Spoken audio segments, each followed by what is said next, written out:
O programa a seguir pode conter descrições de extrema violência e não é recomendado para pessoas sensíveis.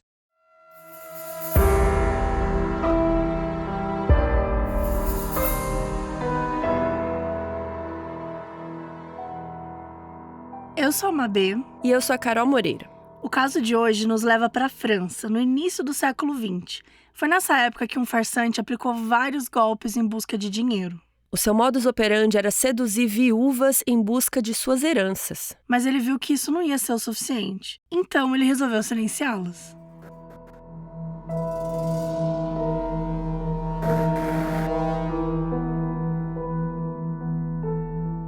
Henri Désiré Landru nasceu em 12 de abril de 1869 em Paris. Ele era o único filho do casal Julien e Flore Landru. O Julien trabalhava como foguista de fornalha em uma fábrica de ferramentas e a Flore era lavadeira, ela trabalhava dentro de casa e cuidava do filho. Eles viviam bem na frente da Catedral de Notre-Dame. Muito louco, né? Porque como os tempos mudaram hoje em dia, isso é o auge, né? Auge, Super chique, mas eles eram pessoas super simples, né? O Julien era um profissional super qualificado, ele era super respeitado na fábrica, recebia um salário honesto, bom. E os Landru eram uma família típica da classe média ali. Eles tinham uma vida tranquila, eles deram uma educação boa para o Henri, mas eles também não podiam luxar muito, né?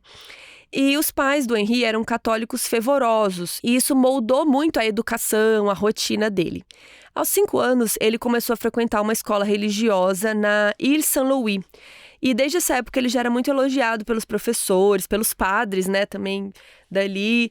Ele era super comportadinho, super inteligente. Tanto é que, à medida que ele foi crescendo, o Henri se tornou coroinha e depois subdiácono na igreja que a família frequentava. Então ele estava seguindo os passos dos pais aí e foi se tornando bem religioso. Fisicamente, o Henri era branco, magro, tinha cabelos e olhos escuros. A sua característica mais marcante era uma cicatriz na lateral do rosto, por conta de uma vez que ele estava brincando e ele acabou batendo a cabeça no canto de uma lareira. A ferida cicatrizou, mas o Henri continuou a ter dores ocasionais ali do ferimento para o resto da vida. E ele passou pela adolescência com bastante tranquilidade. Era um rapaz muito educado, bem instruído. E assim que ele completou 18, ele foi em busca da sua independência financeira. Ele arrumou um emprego como um escrevente de um arquiteto, passava os dias redigindo correspondências, fazendo cópias de desenhos técnicos, né, para os clientes do escritório. E foi nessa mesma época que ele conheceu uma jovem que era Marie-Catherine Rem. Eles tinham a mesma idade e ela frequentava a mesma igreja que ele. Daí eles começaram a conversar. Muitas fontes dizem que a Marie era prima do Henri, mas a gente resolveu focar num livro com a fonte base que é o Landru's Secret, do autor Richard Tomlinson, que é bem completo. E lá, a Marie não é citada como prima, e sim como filha dos vizinhos dos Landru. Então, os Remy, eles eram católicos também, né, e frequentavam aquela mesma igreja. E daí, por isso, tinha esse nível aí de proximidade. A Marie se encantou com o Henri numa missa de domingo, quando ele era subdiácono. Eles conversaram na saída, e aí logo engataram um romance. Em 1889, quando o Henri fez 20 anos, o namoro passou a ser à distância, porque ele teve que ir servir no exército.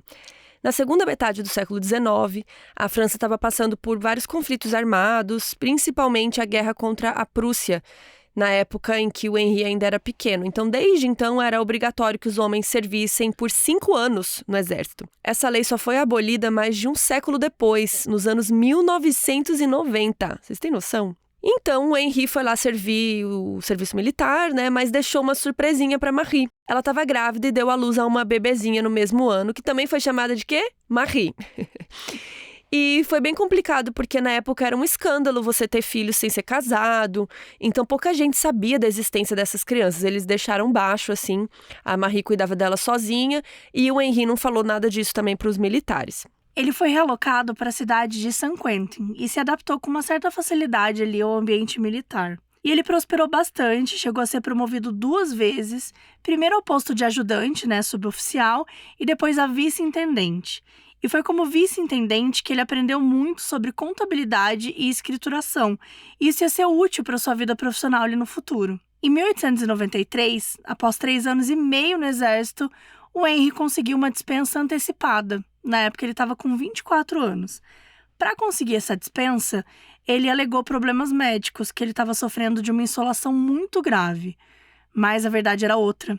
Ele tinha engravidado a Marie de novo no período que ele visitou a família.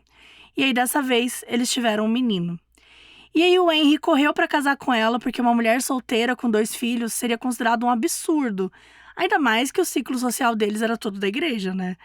Então, finalmente, eles se casaram em outubro de 1893 e foram morar juntos. Os primeiros anos de casados foram super bem, a Marie achava ele um marido muito bom, um pai gentil, atencioso com as crianças.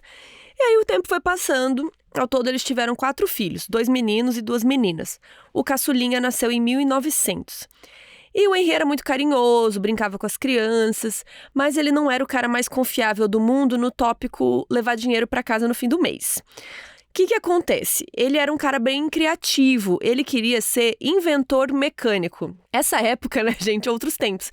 Ele ficava os dias idealizando e construindo umas bugigangas, assim, tipo, ele construiu bonecas mecânicas, um novo radiador de automóveis. Era uma época que tinha muitas invenções, né, e dava dinheiro isso. Então, o sonho dele era criar uma invenção, qualquer uma, que ele pudesse patentear, e aí a família ia ficar rica. Mas, enquanto ele estava seguindo esse sonho aí, quem estava ralando, né, no asfalto era a Marie.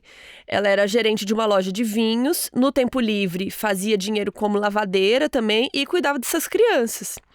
O Henry até fazia uns freelas, né, da época ali, com umas coisas de contabilidade, mas ele fazia muito pouco, não ganhava bem, sabe assim? Ele queria focar nas invenções. Era como se fosse um investimento a longo prazo na cabeça dele, né? Mas, gente, complicado. E de início, a Marie até apoiou o marido, tentou ajudá-lo, né? Segurou as pontas e tal. Mas, gente, foi chegando o fim da década, eles já estavam lá aos seus 30 e poucos anos. Ela foi ficando bem frustrada, porque ela tinha que trabalhar o dobro enquanto ele estava lá brincando de ser inventor. E pior, ele começou a usar as economias da família, tá? Dinheiro que tinha sido ali conquistado por ela. Ele usava essa grana para comprar materiais mais avançados para suas invenções. Ele chegou a criar um modelo novo de motocicleta que não deu certo. E aí a família começou a ter dificuldades, porque as invenções elas não davam em nada, a grana foi apertando mais, enfim. E a Marie estava bem chateada, né? E aí, ela começou a achar que o Henry estava traindo ela. Ela sabia que ele era mulherengo, que ele não conseguia nem fingir, assim, quando passava uma mulher pela rua e tal. Só que ela estava meio frustrada porque, gente, ela estava fazendo todos os rolês, né? Cuidando dos filhos de noite e tal. Enquanto ele ia lá no bar tentar arrumar investidores para os seus projetos, mas provavelmente estava ali flertando com outras mulheres. Só que a Marie não fazia ideia que o pior lado do Henry ainda estava por vir.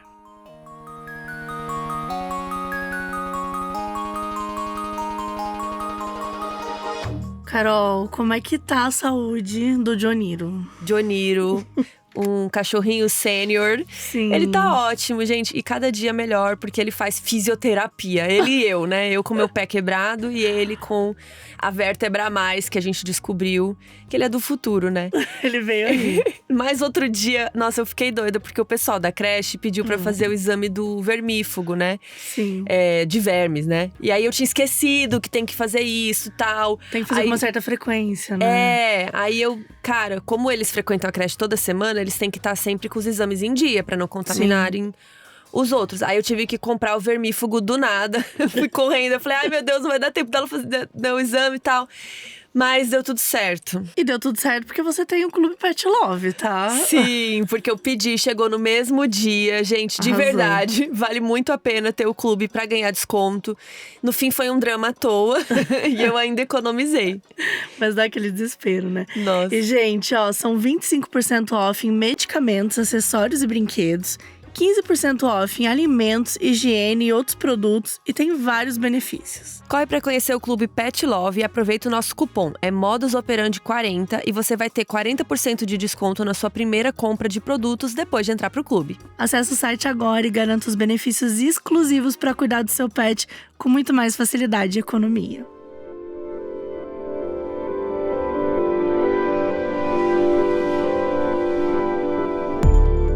Na primeira década do século XX, o Henry já estava com seus 30 e poucos anos e a sua busca por dinheiro o levou a caminhos sem volta. Ele se dedicou bastante a encontrar investidores para aquelas bugigangas lá dele, Mas o que ele fazia era dar golpes. Ele começava assim, ele ia numa feira que tinha, né, um monte de coisas, invenções, e ele exibia um protótipo de uma coisa lá, uma invenção nova. Por exemplo, ele fez isso com uma motocicleta nova que ele chamou de Lalandru. E aí, para captar recursos, ele falava para os investidores mais inexperientes, assim, né, pegava os trouxas lá e convencia eles a adiantar fundos para a construção de uma fábrica que produziria tal coisa em larga escala. E aí ele recebia o dinheiro dos investidores e fazia o quê, ó? Sumia no mundo, ninguém ouvia mais falar dele. Ai, gente, que dó. Ao longo dos anos, ele foi criando uma reputação negativa, porque a galera das feiras ali do investimento, né, todo mundo se conhecia. Então, alguém falava mal dele, falava assim, aquele cara me deu um golpe. E aí ninguém mais quis fazer negócio com ele.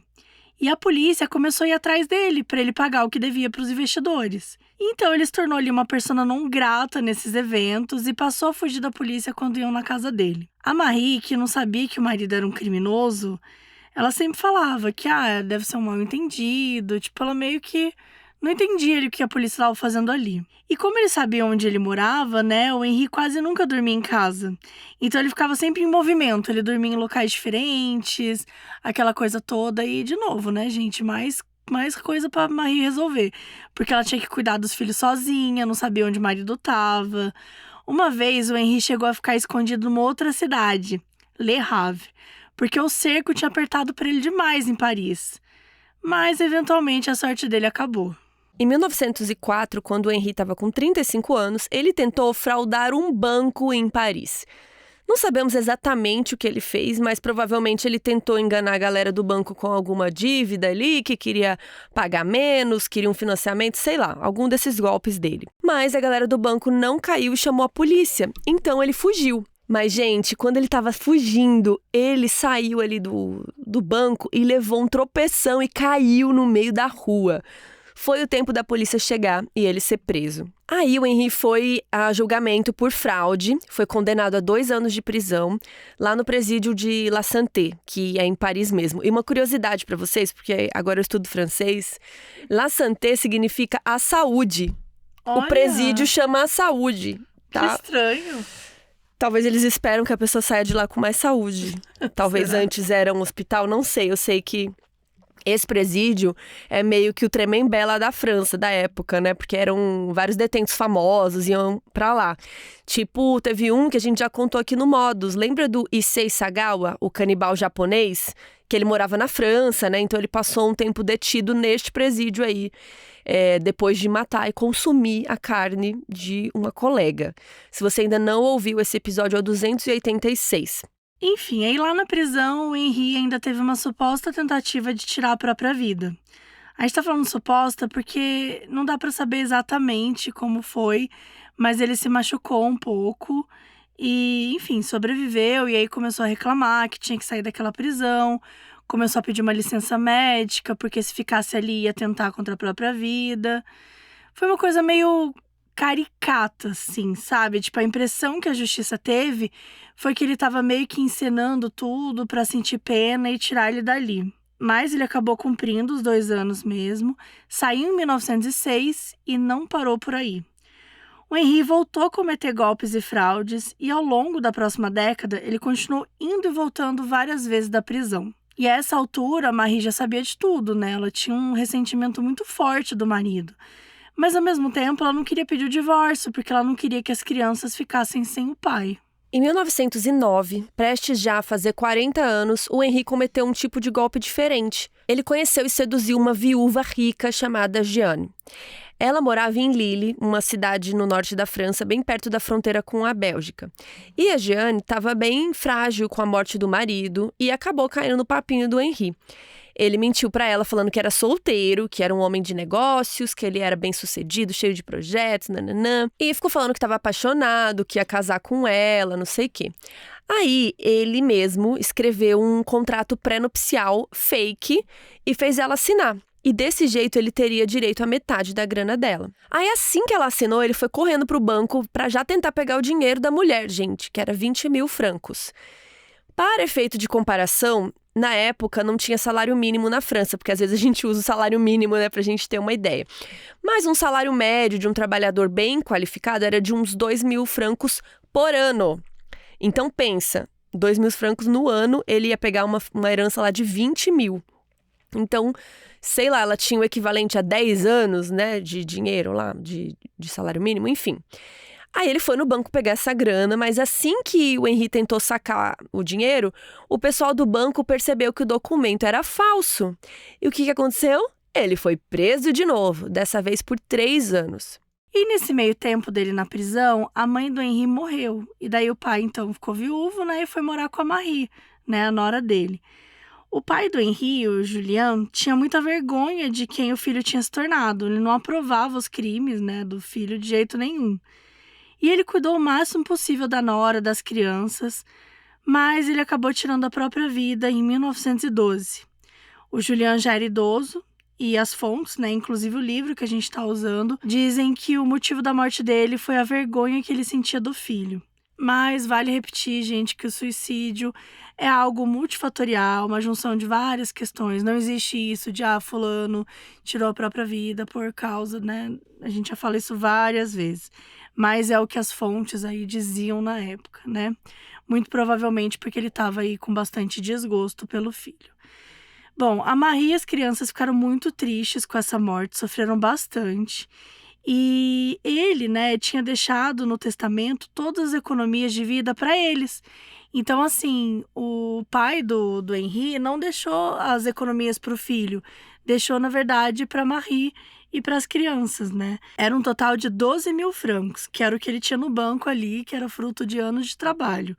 E aí o Henri foi solto no mesmo ano que o pai morreu e já tratou de voltar para casa e usar parte do dinheiro, sendo que esse dinheiro nem era para ele, né?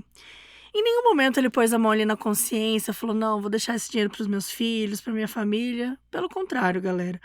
Ele ali em 1913, né, aos 45 anos, ele aplicou um outro golpe. E dessa vez foi um golpe muito bem sucedido. Ele enganou um grupo de investidores e ele conseguiu arrecadar 35 mil francos para um projeto que ele sequer tinha intenção de tirar do papel. Ele já foi na lábia ali de enganar desde o início. Enquanto isso, o Henri já estava preparando um outro golpe. Ele já estava de olho nos jornais, em busca de alguma viúva que estava querendo marido, alguma que ele pudesse enganar e seduzir. E deu certo, ele conheceu uma mulher chamada Jeanne, também Couchet. É o mesmo nome da outra viúva que ele já tinha enganado, mas esqueçam aquela lá, porque é importante para a história, é essa Jeanne aqui. Ela era parisiense, tinha 38 aninhos e trabalhava como costureira. Ela tinha ficado viúva em 1909, depois da morte do marido que chamava Martin, que não tinha deixado herança, tal. Ele tinha deixado só dívida, na real. Ele deixou despesas médicas de quando ele estava mal, despesa de funeral. E por causa disso, ela tinha sido obrigada a pedir empréstimos, ela estava numa situação financeira bem precária. E para piorar, ela ainda tomava conta sozinha do filho, o André Couchet, que no início de 1914 ali estava com 16 anos.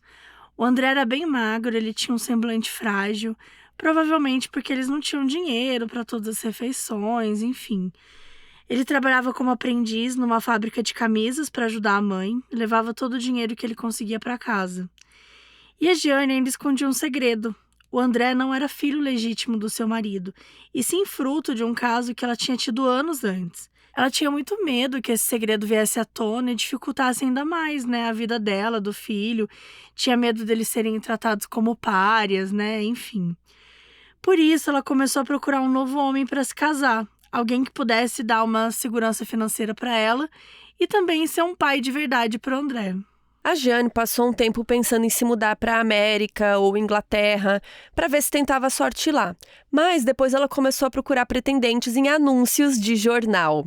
Sempre tinha uma parte de anúncios lá para corações solitários. E é impressionante como o Tinder sempre existiu de alguma forma. Sim, seja no jornal, seja no... As pessoas mandavam cartas. Mandava carta, telegrama. Você colocaria seu anúncio no jornal? Nossa, é muito estranho, jamais, né? É muito estranho. Apesar Como que é ser o seu anúncio? Não é tão estranho quanto o Tinder, né? Mas Tipo, uma frase, tipo um telegrama, né? Tem que ser curto. Tem que ser curto. Que é caro. Você tem que...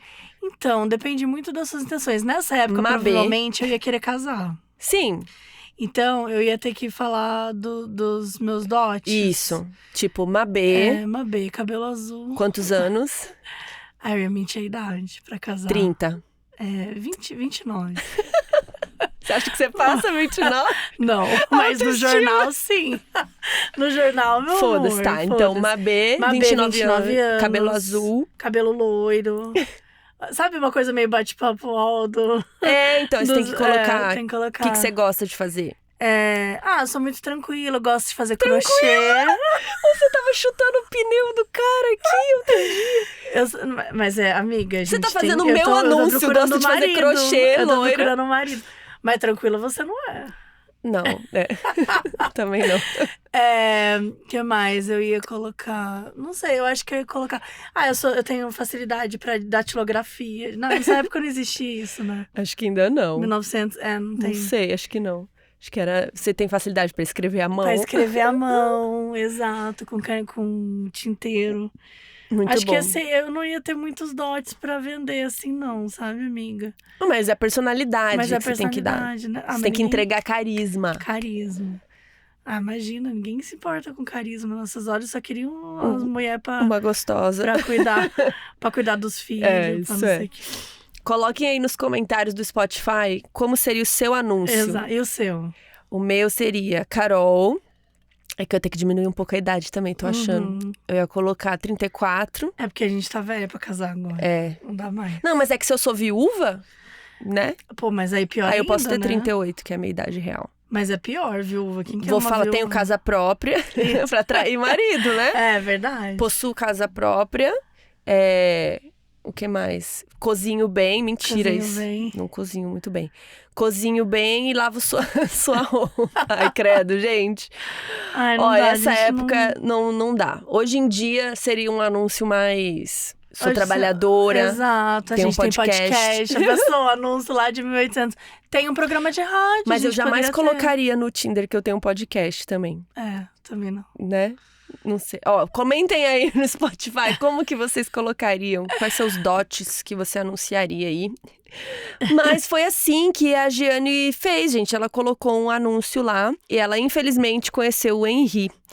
E ele chegou cheio de papo, ele se apresentou com outro nome, ele falou que o nome dele era Raymond Diard e falou que ele era um industrial viúvo, ele era do norte da França, mas estava lá em Paris. Então ele passou para ela uma imagem de empresário respeitável, de um cara tranquilo, seguro.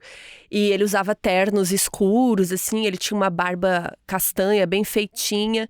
E ele prometeu para ela que eles iam se casar e ter uma vida estável. E é muito louco, porque nessa época a pessoa nem beijava, nem conhecia, e né? Já tava casando. Ah. Até minha avó, cara, eu não vou saber o ano que ela casou aqui agora, deve ser 1930 e pouco. Ela mal conhecia meu avô, cara. É muito esquisito Um dia ela me contou melhor assim, ela não conhecia ele direito. E ela não tinha nada a ver com ele. Não, ninguém sabia. Você não conhecia as pessoas, né? Você conhecia direito. 2 dates, ia no cinema e pronto. Exato. Ela falou que conheceu ele na fila do cinema. Ou então era muito isso de tipo... vizinhos, a gente frequenta a igreja, e daí, né? Isso não tem nada em comum. Requisito agora. Bom, em abril de 1914, o Henri e a Gianni se mudaram de Paris para a aldeia de La Chassue, junto ali com o André, e eles passaram a viver como Monsieur e Madame Diard, embora eles não tenham se casado oficialmente. Até porque o Henri já era casado, né, gente? Ele ficou vivendo ali uma vida dupla, então, uma vez e outra, ele ia lá ver a Marie, os filhos, daí ele falava pra Gianni que estava indo para Paris a trabalho. Só que essa bigamia aí não durou muito não, gente, porque ainda em abril, a polícia descobre aquele golpe que o Henri tinha dado nos investidores, lembra? Que ele sumiu com 35 mil francos. E daí os policiais foram na casa dele em Paris, e aí descobriram que ele não estava lá. E a Marie também não sabia onde ele estava. Ele deve ter descoberto de algum jeito que a polícia estava atrás dele, porque depois disso ele não voltou mais para Paris. Mas ele não ficou lá com a Gianni, não. Ele largou ela lá com o filho, sumiu no mundo, levando o dinheiro roubado. E aí, vocês não sabem, gente, o Henri foi julgado na corte de Paris, mesmo tanto foragido. E ele foi condenado por estelionato. E a justiça determinou que assim que ele fosse pego, teria que cumprir 4 anos de trabalhos forçados. E depois disso, ele ia ser deportado para Nova Caledônia, que é um território francês que tem várias ilhas ali no sul do Oceano Pacífico. E aí ele teria um exílio vitalício, ele não poderia mais voltar para Paris nunca. Só que ele passou bem longe desse julgamento, disso tudo aí. Ele descobriu essa sentença nos jornais, mas a essa altura ele já estava bem longe, mudando de cidade em cidade e vivendo sob nomes falsos que ele ia trocando a cada tantos meses. E foi assim que o Henri Landru desapareceu.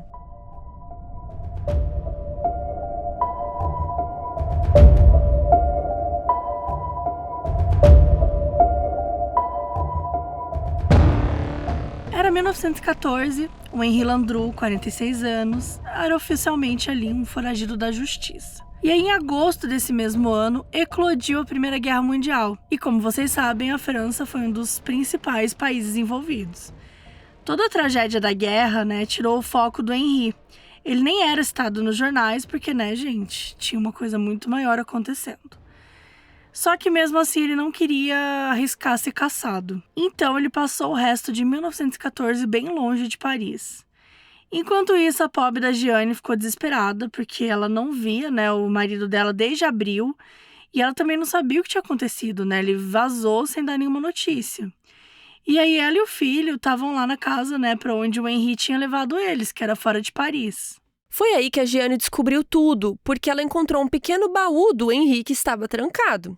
Ela meteu o louco, conseguiu abrir e encontrou documentos que revelavam a verdadeira identidade do seu amado. Gente, imagina. Imagina o baque. Ela descobriu um picolé de limão, né? Não, ela foi loba. Ela disse... Loba, eu amo esse termo. Ela descobriu que o nome dele era Henri, que ele era de Paris, que ele era casado e pai de 4 filhos. Aí ela entrou em contato com a própria família em Paris e pediu para eles investigarem mais o cara, Foi aí que enviaram para ela uma reportagem de jornal dizendo que o Henri era um vigarista condenado e que estava fugindo da polícia depois de sentenciado. Ela ficou chocada, ficou mal, Achou que seu grande romance tinha virado um filme de terror. Então, imagina a surpresa dela quando no fim de 1914, quem apareceu? O Henri. Ele tinha voltado, queria ficar lá com ela e o André, mas a Jeanne jogou na cara dele, falou tudo que ela tinha descoberto. Mas ele era um manipulador nato. E ele sabia quem escolher, sabe? Ele buscava mulheres que estavam emocionalmente frágeis. E aí ele convenceu a Jeanne que era melhor eles ficarem juntos, que ele ia cuidar dela, que ela não queria passar fome. Enfim, ela acabou cedendo e voltou para ele. O Henri falou que eles não poderiam mais morar ali. E daí, em dezembro, então, eles se mudaram, junto ali com o filho, para uma casa isolada em Vernouillet. É uma comuna que fica a uns 35 quilômetros a noroeste de Paris. Lá era seguro, ninguém ia procurar por eles ali. E eles numeraram a casa como chalé. E para manter as aparências, diante dos novos vizinhos, o Henri assinou o contrato de aluguel como Monsieur Coucher, para fingir ser o marido legítimo da Jeanne e pai do André. E assim, só para constar, eles nunca chegaram a se casar oficialmente.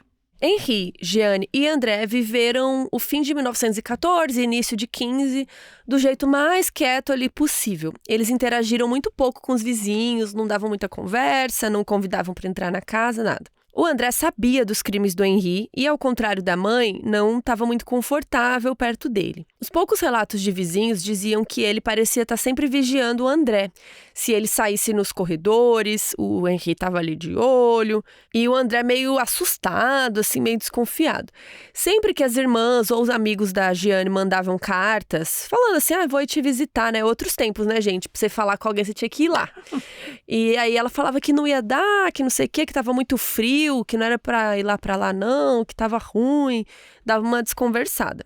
E aí, em janeiro de 1915, a Jeanne estava com muita ansiedade por conta da guerra. Ela tinha tirado o André do trabalho na fábrica e dos treinamentos militares. Ela não queria de jeito nenhum que o filho fosse enviado para a guerra. Só que aí, no meio de janeiro, seu maior medo se concretizou. A família recebeu a notícia que o governo francês tinha antecipado a mobilização militar da classe do André. O próprio André ficou animado, ele queria lutar pela pátria, servir o país. A gente sabe, gente, como as campanhas de marketing da época, enganavam os adolescentes, faziam eles acreditar, que a guerra é algo heróico, que eles vão voltar como heróis para casa, enfim.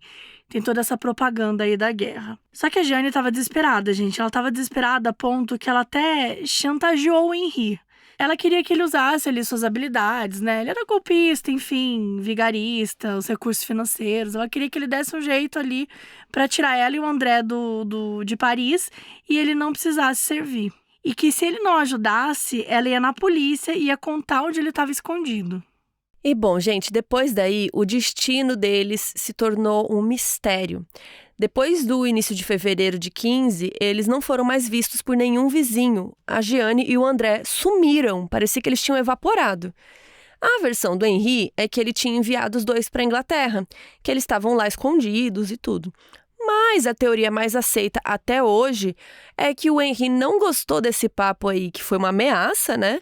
E decidiu matar a mulher e o enteado. Como as casas vizinhas ficavam bem próximas ali e ninguém ouviu barulho de tiro, não sei o quê, acredita-se, né? Hoje em dia, assim, a gente já está especulando desde hoje, né? Acredita-se que o Henri deve ter matá-los enforcados. E pouco tempo depois dessa última vez aí que eles foram vistos, o Henri chamou um dos seus filhos, com a Marie, né, pra ir lá no chalé e não contar pra ninguém onde ele estava. Era o Charles.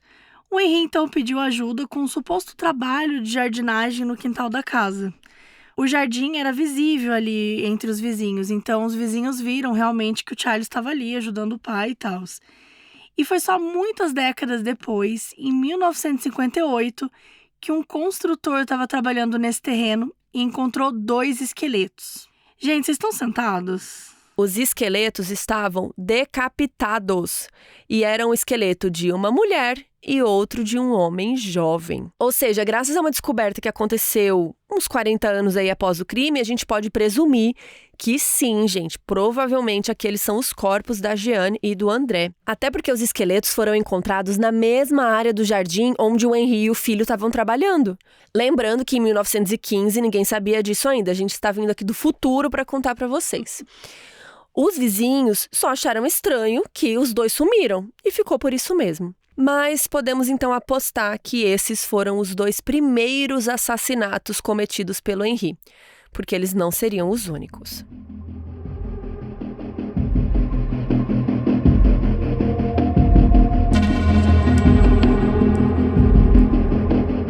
O tempo foi passando e o dinheiro do Henri foi acabando. Até porque ele luxava bastante, ele comprava roupa cara, acessórios chiques, não economizava em nada. E daí, em 1915, ele decidiu voltar a dar golpes em viúvas. Os historiadores estimam que a França enviou por volta de 8 milhões de soldados ao longo dos 4 anos da Primeira Guerra. E desses, mais de 1 milhão de soldados morreu. Então, o que não faltava naquele país eram viúvas, mulheres de luto, fragilizadas, que seriam, facilmente manipuladas por ele. E foi assim que o Henri se tornou presença carimbada em anúncios de corações solitários do Tinder da época. Claro que sempre ele ia mentindo, né? Inclusive, muita gente faz isso até hoje. Que se apresenta, como outra pessoa ali. Ele falava que ele era um viúvo respeitável. E ele fez igual a Mabel, ele mentiu a idade. Ele tinha 47, ele falava que ele tinha 43. E ele falava que ele tinha uma renda confortável, que ele poderia garantir estabilidade financeira, que ele era carinhoso, a da alta sociedade. E ele botava que ele só estava interessado em viúvas dispostas a se casar novamente para viver um outro grande amor aí. E ele colocava lá a preferência de idade dele, que era entre 35 e 45 anos. E foi assim que ainda em 1915 ele conquistou 2 novas vítimas. A primeira se chamava Teresa Labordelin. Ela era uma viúva de 46 anos, nascida na Argentina, que tinha se mudado para a França ainda criança e se estabeleceu ali perto dos Pirineus, que é a cordilheira entre a França e a Espanha. A Teresa era casada com um estalajadeiro local, só que eles tinham se separado pouco antes da morte dele, em 1902.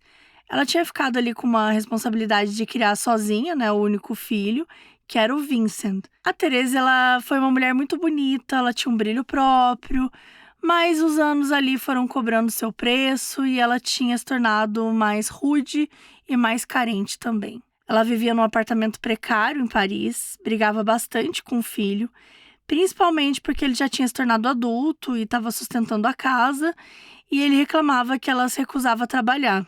Até que em 1915, o filho expulsou a mãe de casa. Então, provavelmente, né, ele tinha esse poder aí porque ele já era maior de idade, estava ali sustentando a casa, enfim. Sem ter para onde ir, ela procurou pretendentes em anúncios de corações solitários no jornal, né, como a gente comentou aqui, e foi assim que ela conheceu o Henri.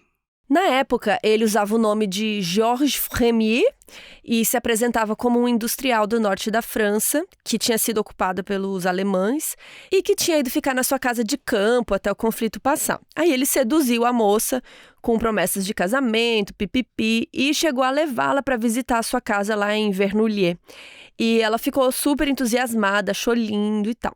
Mas aí surge um mistério.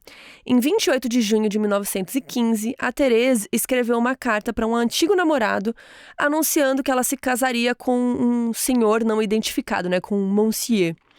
Só que essa carta nunca foi enviada e a Thérèse nunca mais foi vista depois desse passeio lá na cidade, na casinha de Vernouillet. O curioso é que o Henri sempre buscava mulheres com posses e ela não tinha dinheiro nenhum. Então, será que ele descobriu isso e por isso que ele a matou?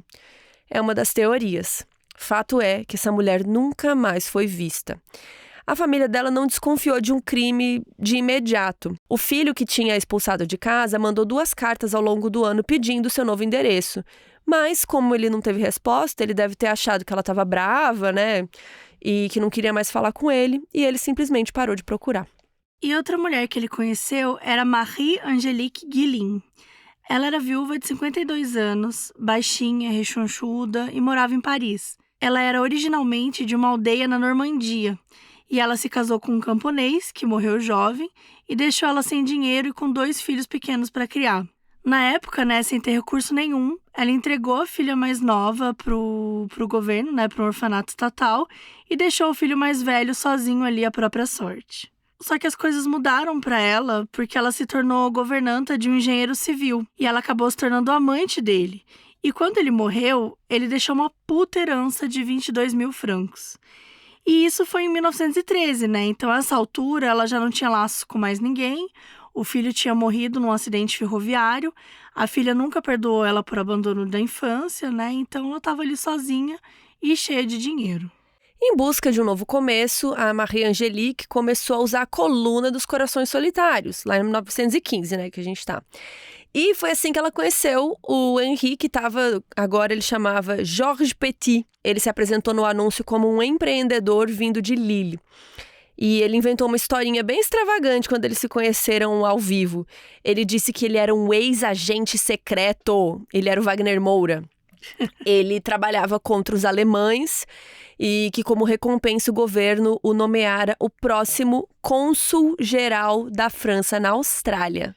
Gente, que papinho, né? Pelo amor de Deus. Que sorte dessa mulher, não é? Ô, gente, pelo amor de Deus. Esse episódio tá um grande picolé de limão. Se vocês não conhecem, eu vou fazer um publi aqui pra vocês do podcast da Andréia Freitas, que se chama Não Inviabilize. E aí tem vários quadros lá, e tem o melhor quadro de todos, é o picolé de limão, que são histórias de pessoas safadas. Você não acredita que você tirou o nome da pessoa na moto. Sabe? Construiu o terreno na casa da sogra e da merda. Olha, gente, e esse cara aqui me lembra muito vários casos do picolé, de pessoas que vêm com uma história.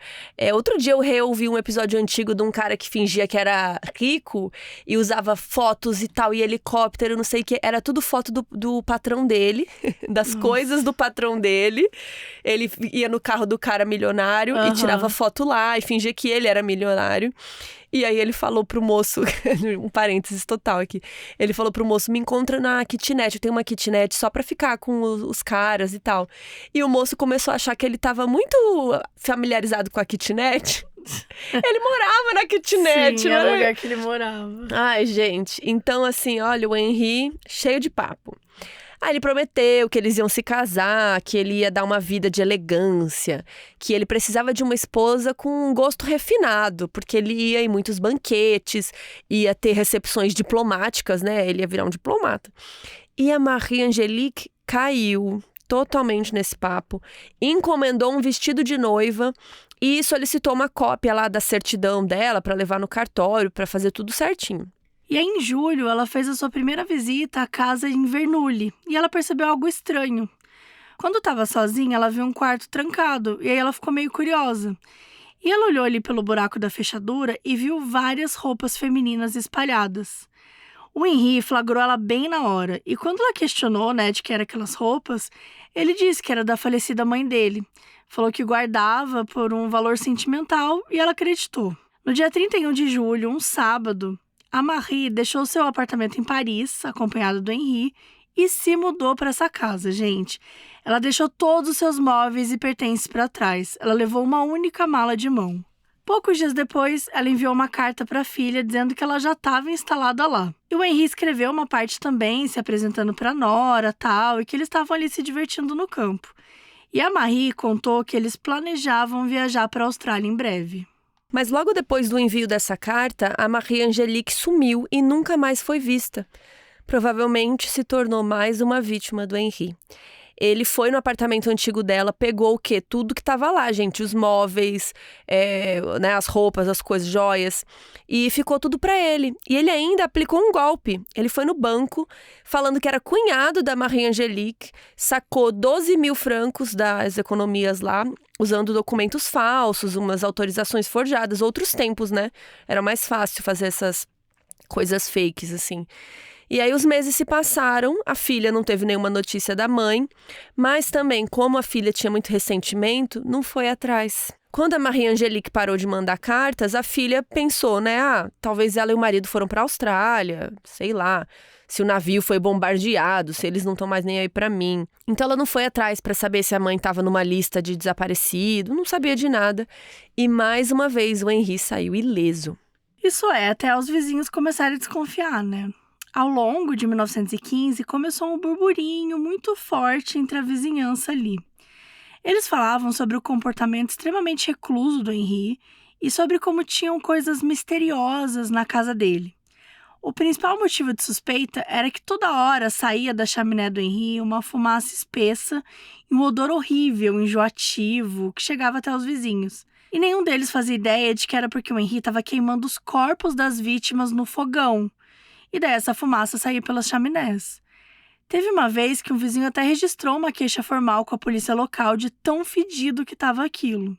E além disso, o Henri era visto ali circulando frequentemente, no seu carro e tal, como se ele estivesse observando ali a região. Alguns moradores até começaram a suspeitar que ele fosse um espião alemão.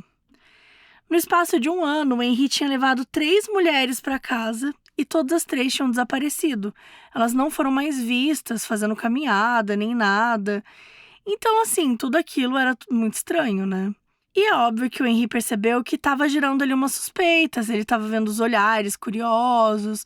E foi aí que ele decidiu que estava na hora de deixar a Vernouillet, antes que descobrissem, alguma coisa comprometedora. Então, em agosto, ele encerrou o contrato e foi embora dali. O Henri se mudou para uma outra comuna chamada Gambé, que era bem longe. Vernouillet ficava a uns 35 quilômetros a noroeste de Paris. E Gambé ficava a 50 quilômetros a sudoeste de Paris. Ou seja, ele foi para baixo no mapa, assim. E essa área que ele ficou em Gambé era bem privada, era cercada por bosques, uma floresta de caça ali. E lá ele alugou uma casa de 2 andares, chamada Villa Tric, que tinha sido construída 10 anos antes. Era uma casa de tijolinhos vermelhos e ela ficava bem escondida ali atrás de um muro, então não tinha vizinhos imediatos, assim, que conseguissem ver de muito perto. E é claro que isso foi muito propenso para o Henri cometer mais crimes. O interior da casa tinha pouca mobília, assim. No térreo tinha uma sala de estar, sala de jantar e uma pequena cozinha que levava a uma adega sem janelas, que era usada como depósito de carvão. No andar de cima eram 3 quartos que não tinham mobília, assim, e tinha um sótão. No exterior da casa tinha um jardim bem grande de 70 metros de comprimento, com um gramado bem descuidado, aquele mato. E no canto do jardim tinha um grande abrigo aberto, que ele chamava de hangar, e 2 depósitos trancados. E foi aí, nesses depósitos, que nos anos seguintes, o Henri matou uma quantidade ainda maior de vítimas.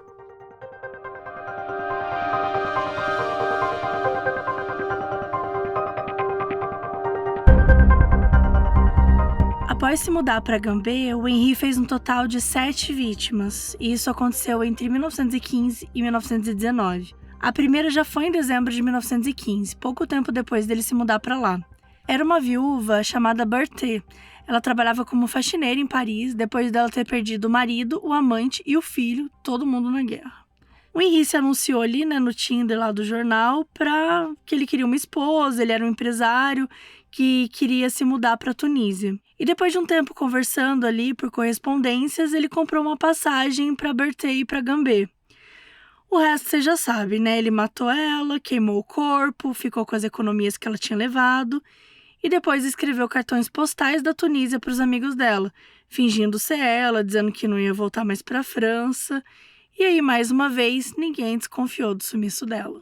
O Henri continuou a usar esse modus operandi nos 3 anos seguintes, mas sempre dava um tempo aí de uns meses entre cada vítima para ninguém desconfiar. Normalmente, ele gastava todo o dinheiro de uma vítima, aí quando ele acabava que ele ia atrás da outra. Tanto que ele deixava algumas vítimas de molho. Tipo, teve uma que ele começou a se corresponder desde 1915, mas aí foi focando em outras, uma por vez, e só atraiu a vítima para morar com ele em 17, quando ele já tinha matado as outras. É como se ele tivesse uma lista de espera, Ele ia deixando ali, conversa, manda uma carta. E aí, depois da morte da Berthe, teve mais uma vítima em 1916, 3 em 17, uma em 18 e uma em 19. E nos anos que ele passou em Gambé, ninguém sabia da identidade do Henri. Os moradores de lá conheciam ele pelo nome falso, que era Raoul Dupont, um negociante de automóveis, de Paris, que era recluso e que não incomodava ninguém. Os vizinhos e comerciantes locais ali viam ele circulando com várias mulheres, mas, achavam ele um homem de posses e reservado, ninguém suspeitava de nada. E a polícia local também não estava ali muito preocupada com ele não, até porque o efetivo maior tinha sido mobilizado para a guerra. Então os poucos guardas que estavam lá estavam ali em busca dos espiões alemães, não assim de criminosos comuns. Enquanto isso, a família dele continuava vivendo ali em Paris, mas com sobrenome falso. Eles estavam usando Freimet para não chamar a atenção das autoridades, que era o mesmo sobrenome que o Henri estava usando ali em Gambé. Então a Marie continuava lá em Paris, cuidando sozinha dos 4 filhos, e de vez em quando ela trocava correspondência com o Henri, e ele pedia favores para os filhos. Então, uma filha lá, ele falava assim, faz um lance no leilão para mim, sabe? Coisas do tipo. Só que ele não contava para ninguém onde ele estava morando, porque ele não queria que ninguém soubesse. Mas sabe o que é mais doido? O Henri ainda teve tempo para arrumar uma amante! Amante, gente! Olha, muita coisa. Olha, esse cara... O nome dela era Fernande Segret, ela era parisiense, conheceu ele em 17, quando ela tinha 24 anos e ele tinha o dobro, 48. A Fernande era uma jovem branca, com traços super delicados, um cabelo loiro, cacheado. Ela trabalhava como assistente em uma loja de roupas e tal, que vendia casaco de pele. Mas o seu sonho era virar uma grande artista de cabaré, aqueles momentos, gente? Até no episódio que a gente fez, episódio exclusivo, a gente falou sobre as assassinas de Chicago. E tinha muito essa coisa nessa época aí, de ser artista de cabaré, era uma coisa assim muito famosa. Se você ainda não é assinante do Modus exclusivo, você está perdendo.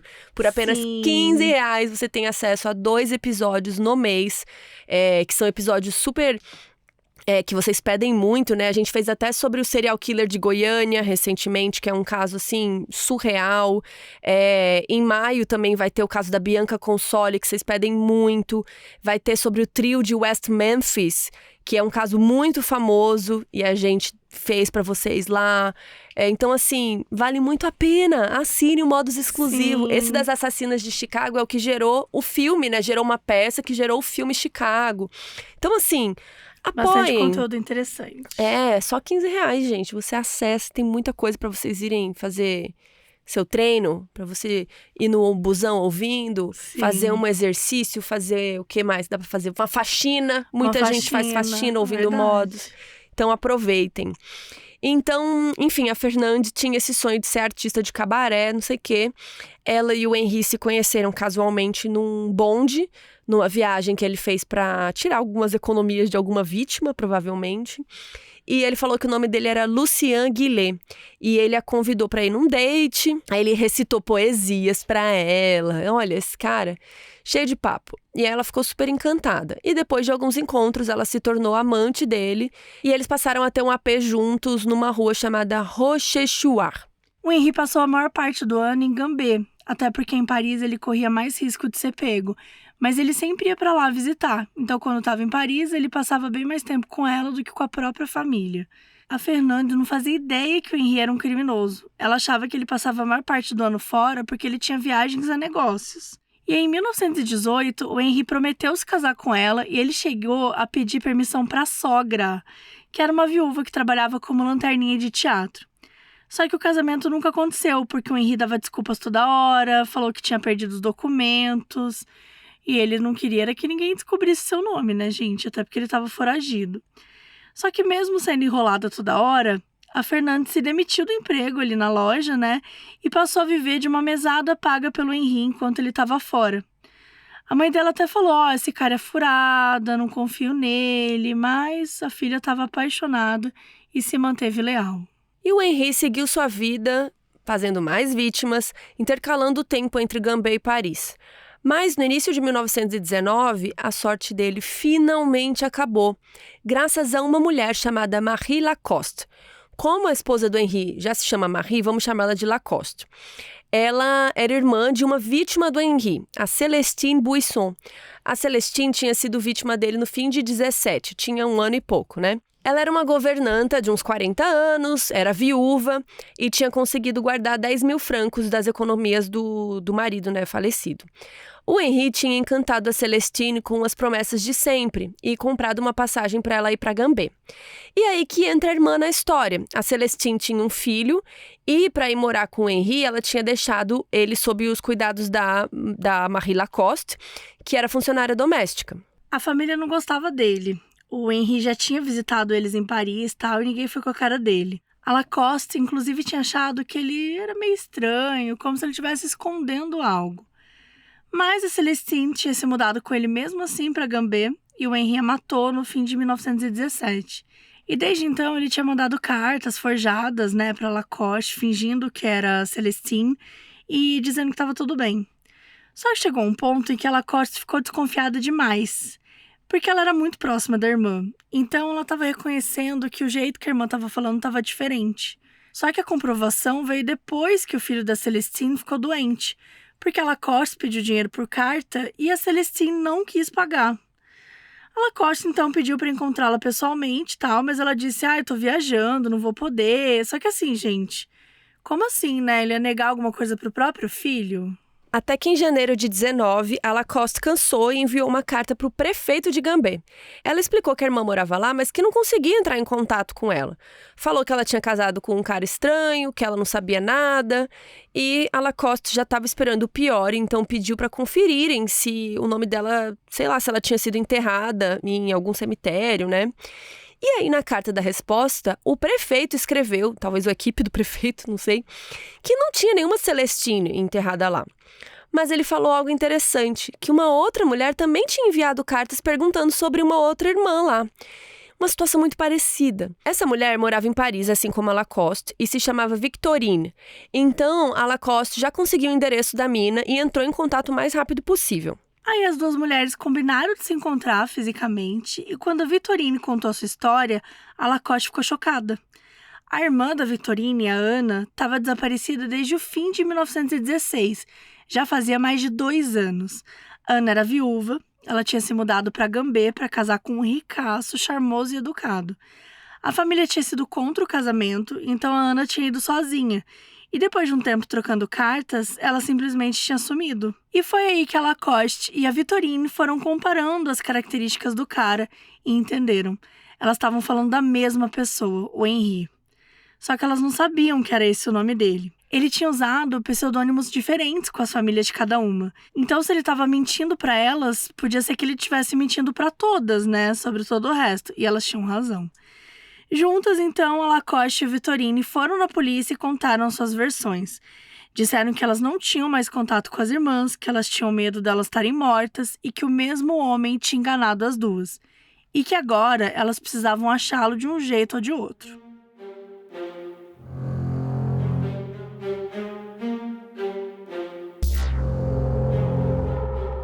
O policial que ouviu o relato das mulheres foi o inspetor Jules Bellin, que acreditou imediatamente nelas. A Lacoste era muito organizada, ela fez um dossiê com todas as informações que ela tinha.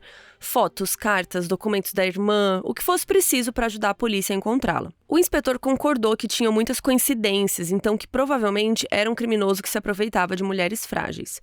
O problema é que eles não faziam ideia de como encontrar esse cara, porque nenhuma delas tinha fotos do homem em si, né, descrição, assim. E também não era fácil, porque como o Henri usava nomes diferentes, então o nome que ele era conhecido lá em Gambé não era nenhum dos outros dois que ele tinha dado para as outras vítimas, né? Então não era só achar, acha fulano de tal, pronto, resolveu. Ele dava um monte de nome, né? Era uma das coisas que ele fazia ali para não ser encontrado. As investigações começaram lá em Paris mesmo, mas estava tudo muito lento, né, por conta da guerra também. A essa altura, o conflito já tinha acabado, mas fazia poucos meses. Então, estava toda aquela burocracia, soldados voltando para casa, se restabelecendo, corpos sendo identificados, enfim. A sociedade estava lenta, entre aspas, sabe? Tipo, tinha outras prioridades. E a mesma coisa em Gambé.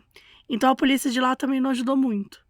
E se a gente parar pra pensar, não era tão difícil assim encontrar um homem de meia idade morando sozinho numa casa lá grande, isolada, né? Tipo assim, não devia ter tantos caras com essas características. A Lacoste tinha começado a procurar a irmã em janeiro de 1919, e aí chegou abril e ela não tinha nada. Mas foi aí que a sorte chegou pra ela do nada. Numa sexta-feira, dia 11 de abril, uma amiga da Lacoste estava passeando por Paris. O nome dela era Laure Bonjour. E como elas eram muito amigas, a Laure estava por dentro de tudo, né? Do sumiço da Celestine, da irmã dela. E quando o Henri estava cortejando a Celestine anos antes, a Lacoste desabafava com essa amiga a respeito. A Laure tinha visto o Henri na época, então ela sabia a cara dele, gente. E eis que, nessa tarde de abril, ela estava passeando quando deu de cara com quem na rua? Entrando numa loja de louças. A Laure não tinha certeza absoluta que era ele, né? Já tinha muito tempo, então ela resolveu seguir o cara. E era o Henri, gente. Ele estava acompanhado de uma moça mais jovem, que é aquela amante que a gente contou mais cedo, a Fernande. Assim que eles foram embora, a Laure seguiu.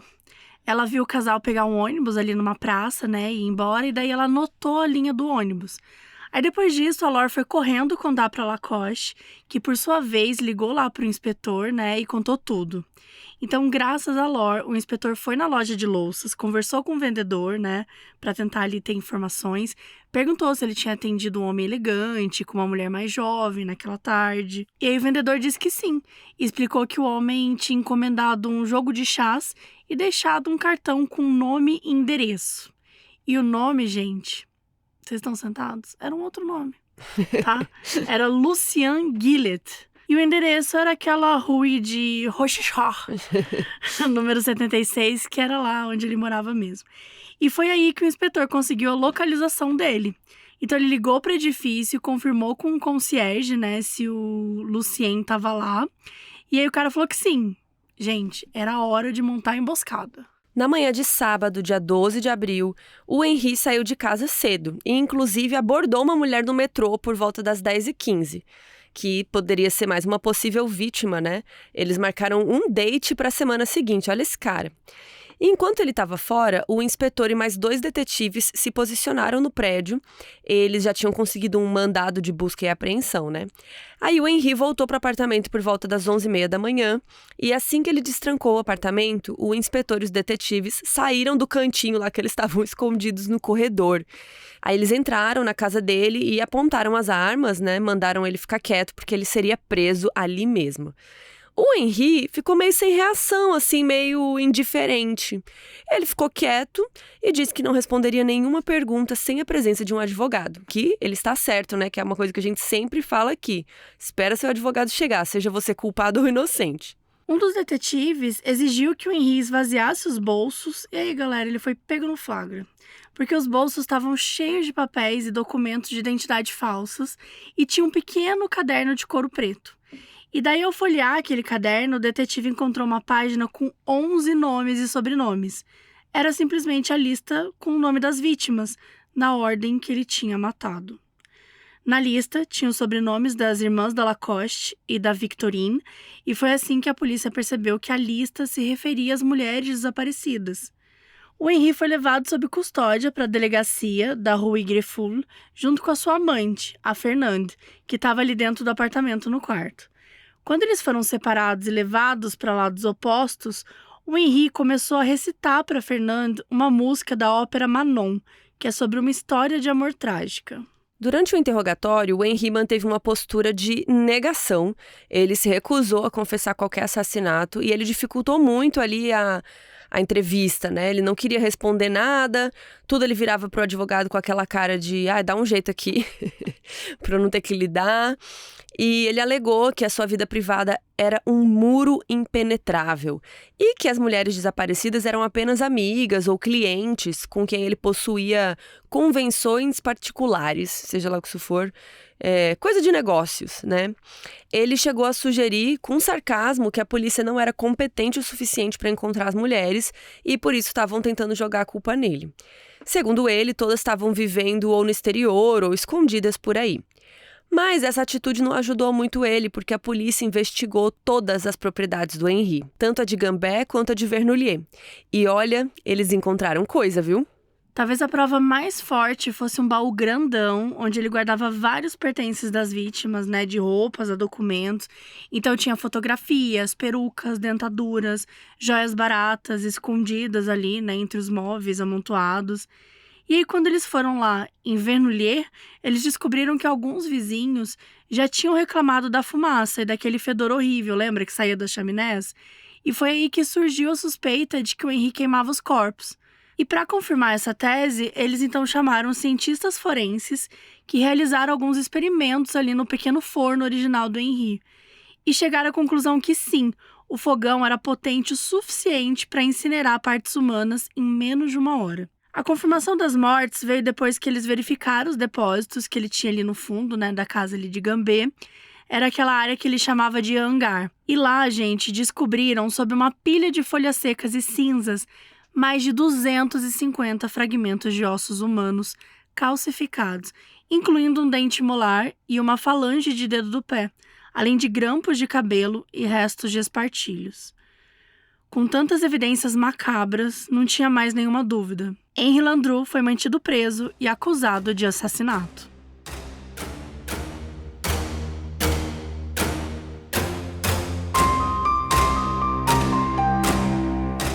O julgamento do Henri ocorreu em novembro de 1921, 2 anos e meio depois dele ter sido preso pelos seus crimes. Nessa época, ele estava com 52 anos. Ao todo, o Henri enfrentou 48 acusações oficiais, sendo 11 de homicídio e 37 por furto e fraude. Os homicídios foram de 10 mulheres enganadas por ele e um do André, que era o filho da Jeanne, a primeira vítima. A acusação era liderada pelo promotor Robert Godefroy, que buscava a pena de morte por guilhotina, gente, pesado. E o julgamento foi aquele Lollapalooza, né? Mídia, foi um evento muito disputado de Paris ali, até algumas celebridades foram assistir na plateia. Tinha o cantor Maurice Chevalier e a escritora Colette, os dois eram franceses, né? A mídia apelidou o Henri de o Barba Azul de Gambé, em referência ao personagem folclórico que assassinava esposas. A gente já até chegou a contar mais ou menos aqui. No Caso Bizarro também, a gente fez um episódio só disso. Contando dessa lenda, né, enfim.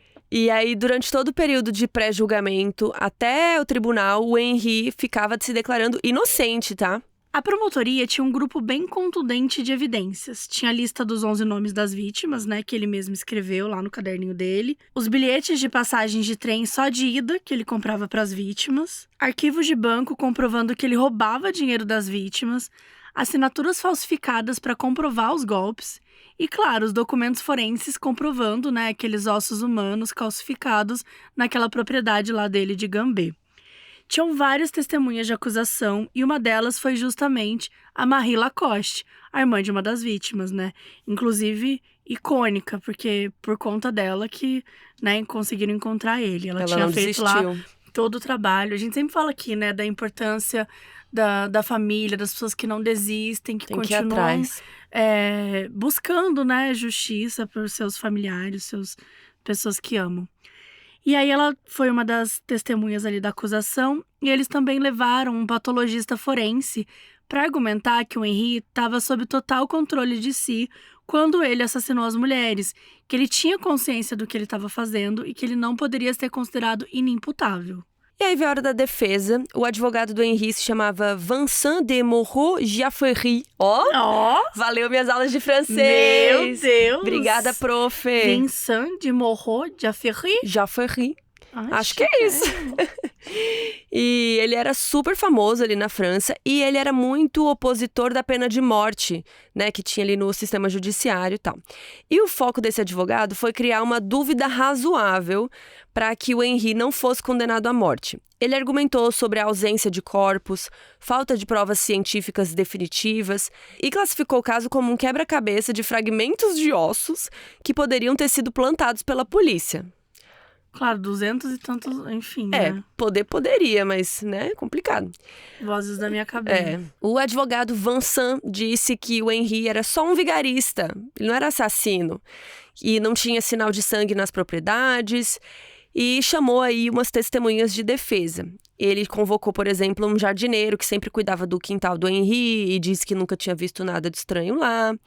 E o próprio Henri testemunhou também, mas isso não ajudou muito ele, não. Durante todo o julgamento, ele teve uma postura muito arrogante, com muito desdém, ele tratava as acusações com sarcasmo. Ele só fazia duas coisas. Ele falava que era inocente e ele ficava provocando a promotoria. Então ele ficava repetindo, onde estão suas provas? Tem uma hora que ele até chegou a declarar que o seu único arrependimento era ter apenas uma cabeça para oferecer à justiça. A dele, né, no caso. E o testemunho do Henri pegou muito mal, porque assim, o júri não teve nenhum tipo de empatia com ele. Então, no dia 30 de novembro de 1921, o júri considerou o Henri culpado de todos os 11 homicídios. E o juiz pronunciou a sentença de morte por guilhotina. Ao ouvir a condenação, o Henri ficou imóvel. Ele não demonstrou nenhum sinal, não falou nada. Inclusive, ele foi consolar o advogado, que estava realmente abalado. Gente. Bizarro. Antes de ser levado ali embora pela polícia, o Henri virou uma última vez para trás e fez mais um protesto de inocência. Ele jurou pela cabeça de seus filhos que nunca matou ninguém. Nas semanas seguintes, o Henri ficou isolado no presídio de Saint-Pierre, aguardando a sentença. Ele passava o dia inteiro deitado na beliche, lá na prisão, olhando fixamente para o teto e se recusava a comer. Os estudiosos do caso acreditam que nessa época ele estava apresentando o início de um quadro depressivo. Ele não recebia visitas, porque depois que toda a verdade saiu, né, sobre as mortes, a família rompeu com ele. A esposa Marie-Catherine tinha vergonha de sequer dizer que conhecia ele e parou de usar o sobrenome dele, né, o Landru. Dali em diante, ela e os filhos adotaram o sobrenome de solteira dela, que é Remy, para tentarem fugir, né, do estigma desse sobrenome aí. Aí, né, eles recomeçaram a vida, escondidos, e a gente não tem mais notícia deles. Já a amante do Henri, a Fernande, também não foi visitar ele, não. Ela aproveitou a fama de ser associada a um assassino para finalmente alcançar o quê? Lembra que ela tinha um sonho de ser dançarina de cabaré? Ai, gente. Bizarro. Então, ela foi convidada por algumas apresentações numa casa de show, porque os empresários estavam aproveitando, né? Ela estava em alta, meio que fizeram um clickbait, né? Tipo, aproveita namorei que ela um assassino, vou dançar pra vocês. Exato, e tipo, os caras aproveitando. E aí ela foi convidada aí pra esses shows. Os únicos que continuavam a visitar o Henri eram seus advogados, que entraram com um recurso para revogar a sentença. Mas não teve jeito. No início de fevereiro de 22, né, 2 meses e pouquinho depois do julgamento, os advogados foram informados que o recurso foi rejeitado. O Henri passou suas últimas semanas de vida mais agitado que nos meses anteriores. Ele passava o dia lendo os documentos do processo, tentando encontrar falhas na investigação. Ele estava tentando dar um jeito ali de reverter a sua situação, mas não teve escapatória. A execução foi marcada para a última semana de fevereiro. Apenas 2 dos filhos aceitaram ir se despedir dele, então eles visitaram o Henri no dia 22. Na visita, ele pediu que eles fossem corajosos e torceu para que tivessem vidas felizes. Nos dias seguintes, ele passou muito tempo quieto e pensativo, até que na madrugada do dia 25, ele foi informado que seria executado naquela manhã. Ele passou suas horas finais escrevendo uma carta sarcástica para o promotor, reafirmando sua inocência e criticando as provas apresentadas no julgamento. Quando chegou a hora da aplicação da sentença, o Henri recusou a opção de fazer uma última oração e também negou o copo de rum e o cigarro que sempre eram oferecidos aos condenados prestes a serem executados. Em seguida, ele teve a sua barba raspada e foi obrigado a caminhar descalço até o local da execução.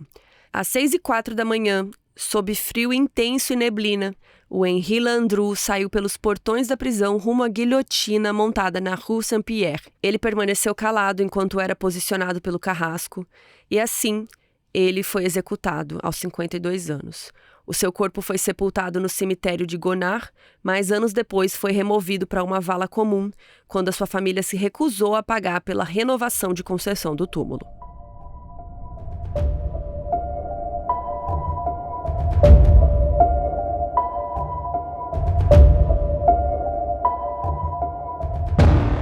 Com o passar das décadas, o Henri Landru ficou marcado como um dos serial killers mais notórios da França. Ele inspirou vários livros e um que a gente gostou muito, a gente vai deixar o nome lá no site, modusoperantepodcast.com. A gente sempre lista lá os filmes, livros, né, tudo que a gente cita no episódio. E o livro chama Landru's Secret, The Deadly Seductions of France's Lonely Heart Serial Killer, escrito pelo autor, puxado, né? Que então, assim, são as táticas mortais, né, sedutoras do... Que o Lonely Hearts é tipo as solteironas, né? As solteironas, mas era por causa do Tinder que ele, né, acho que ele tem um pouco a ver com isso também. O Tinder do jornal. Que ele jornal. se aproveitava do Tinder do jornal. E esse livro foi escrito pelo autor britânico Richard Tomlinson. Ele descobriu o caso quando estava em Paris, fazendo doutorado sobre história da França, e ele ficou obcecado.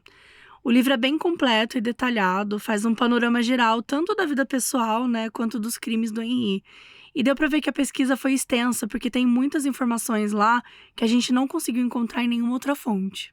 O Henri também inspirou obras de ficção, uma delas protagonizada por... Vocês estão sentados, gente? Essa é chocante. Por Charlie Chaplin. Em 47, o Chaplin estrelou o filme Monsieur Verdoux, que no Brasil foi traduzido como O Barba Azul. E o protagonista foi inspirado nessa ideia ali, né, parecida com o Henri. O Chaplin interpreta um homem chique que se casa com viúvas ricas e as mata por dinheiro. E daí ele ganha o nome na mídia, né, de Barba Azul e tal. É um filme bem legal, assim. Eu tive uma fase, gente, que eu vi todos os filmes do Chaplin. Eu vi poucos filmes dele, acho que eu vi tipo uns 2 ou 3. Inclusive, quando eu fui pra Suíça, eu fui na casa dele, né, que ele morou no fim da vida. E aí... Nossa, foi muito legal, assim, ver muita coisa dele. O estúdio que ele fazia. É muito interessante a história dele. O Chaplin era bem... Assim, na vida pessoal não podemos elogiar muito, mas muito interessante, né? O jeito que ele criou os filmes na época e tal. E ele queria dirigir e atuar também, que era impossível na época ainda. Enfim, só que o Chaplin leva a história para um outro lado, né? Porque o personagem dele mata as mulheres e rouba o dinheiro para conseguir sustentar a própria família, a esposa e os filhos, né? Porque o Chaplin tinha muito essa coisa da crítica social foda, né? Então é uma crítica ao capitalismo, levando as pessoas a tentar sobreviver e tudo mais. Por mais que fosse um filme de comédia, ele foi muito rejeitado pelo público na época porque consideraram os temas muito pesados. Isso vindo do cara que fez O Grande Ditador, né? Que, enfim, já que era uma foi crítica bem ao Hitler. Polêmico na época e tal. E aí lançou na mesma época que o Chaplin estava sendo acusado de comunismo e sendo perseguido politicamente. Então muita gente boicotou o filme por conta disso também. E aí até o Chaplin ficou exilado uns anos depois, morando na Europa, então... Lá na Suíça. Lá na Suíça. Tem um vídeo no meu canal que eu mostrei tudo isso. Falei sobre a vida dele. Tem 2 vídeos, né? Tem um que eu falei sobre toda a vida dele, que eu li a biografia dele e tudo mais. E também tem o vídeo da Suíça, né? Que a gente foi, eu e o Beto, fomos lá visitar a casa dele. Vou deixar linkado no nosso site também, modusoperantepodcast.com. E tem mais obras, né? Tem uma outra obra inspirada nele. E essa, sim, uma biografia. O filme é de 63 e foi dirigido pelo Claude Chabrol, um dos grandes diretores da Nouvelle Vague. E esse filme segue bem mais a história dele mesmo, mostra as vítimas, se mudando para Gambé. Infelizmente, a gente não achou nem esse filme e nem o do Chaplin disponíveis online, nem em streaming e tal. Pelo menos não quando a gente tá gravando esse episódio aqui. Então, quem quiser ver, dá seus pulos aí. Não fala que foi eu que dei, que falei nada. Inclusive, esse filme francês gerou uma polêmica muito grande com a Fernande, a amante lá do Henri. Porque a gente comentou que depois que ele foi preso, ela foi viver o sonho lá de ser artista de cabaré. Só que não durou muito. Depois que o Henri morreu, o interesse do público e da mídia, no caso, acabou. Então, Consequentemente, o interesse nela também acabou. E aí, nos anos seguintes, ela tentou a todo custo deslanchar uma carreira no teatro, mas não conseguiu. Depois de muita frustração, ela desistiu da carreira artística e se tornou governanta de uma família rica. Em 63, quando saiu o filme Landru, a Fernande já estava idosa, ela tinha 71 anos. Ela assistiu ao filme e ela ficou muito incomodada com a sua personagem. Ela não gostou da maneira que ela foi retratada. No filme, a Fernande é uma jovem artística, glamurosa, super sexy, e a Fernande real achou que foi muito sexualizada e que a sua vida íntima foi exposta nas telas. Então ela processou os produtores do filme. Ela pediu 200 mil francos. E aí o juiz concedeu sim, só que concedeu 10 mil só. E aí, com esse dinheiro, ela vazou de Paris e foi para uma casa de repouso numa pequena cidade de Fleur, na Normandia. E aí, quem conviveu com ela nesses últimos anos disse que ela sempre reclamava de duas coisas: de dores nas costas e da frustração de não ter se tornado a artista que queria. Em janeiro de 68, quando ela estava com 75 anos, ela teve um final de vida muito triste. Um dia, a Fernanda estava caminhando lá pela cidade e foi em direção ao fosso de um castelo antigo. E chegando lá, ela pulou no mar e deu um fim à própria vida. Foi dito por pessoas da casa de repouso que ela deixou um bilhete de despedida. E ela afirmou ali que amava muito o Henri e que sentia um sofrimento insuportável. Até hoje não temos confirmação se esse bilhete realmente existe.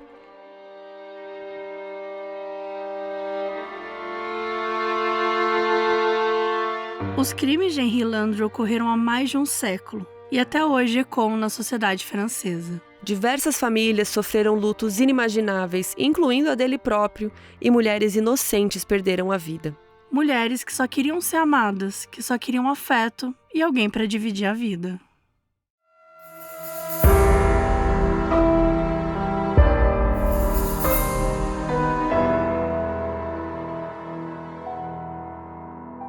O áudio no início desse episódio é da Juliana Siqueira. Obrigada por nos apoiar.